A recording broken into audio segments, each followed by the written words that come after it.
புதுச்சேரி அரியாக்குப்பம் செட்டிகுளம் பகுதியில ரெஸ்ட்ரோ பாருக்கு தேவைப்படும்னு பார்க்கிங் வசதிக்காக ஏழை மக்களின் வீட்டை இடிச்சு பெண்களை மானபங்கம் படுத்திய இந்த ஆளும் அரசும் அதிகாரிகளும் செய்த அராஜகம் என்ன நடந்தது பார்ப்போம். கிட்டத்தட்ட நாங்க ஒரு 50-60 வருஷமா இங்கதான் நீண்ட காலமா குடியிருந்து வந்தோம். நம்ம அரியாக்குப்பம் தாடி பாஸ் என்ற தட்சிணாமூர்த்தி அவர்களுடைய தம்பி திருமண மண்டபம் ரெஸ்டோ பாருங்க இருக்குது. அதுக்கு பார்க்கிங் வசதி இல்லைன்றதுக்காக தான் இந்த கொம்யூன் பஞ்சாயத்து அதிகாரிகளும் பொதுப்பணித்துறையும் இந்த வீட்டை இடிச்சாங்க. 10 குடும்பத்துக்கு நோட்டீஸ் கொடுத்தாங்க.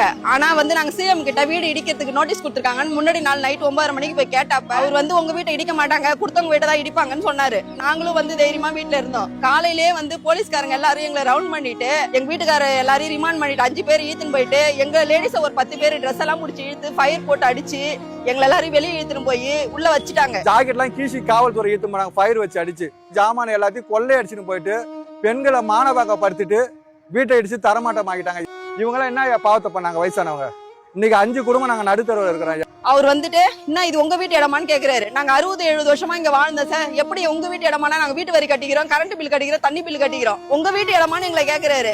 நாங்க இவ்வளவு கஷ்டத்துக்கு அப்புறம் நாங்க இவ்வளவு அனுபவிச்சதுக்கு அப்புறம் நீங்க வேற இடத்துக்கு போனா நாங்க எப்படி சார் போவோம்? இந்த இடத்துல எடுத்துட்டு வந்து நிக்க வச்சுட்டு எங்களால யூரின் பாத்ரூம் கூட போக முடியல ஐயா. நைட் ஆனா 9 மணி மேல வந்தா ஆம்பளைங்க உட்காந்து எல்லாரும் குடிக்கிறாங்க. எங்களால பாத்ரூமும் போக முடியல. நைட்டு 2 மணி வரைக்கும் குடிச்சிட்டு கண்ணாடி கிளாஸ் தூக்கி ஒடிச்சு ரொம்ப அட்டக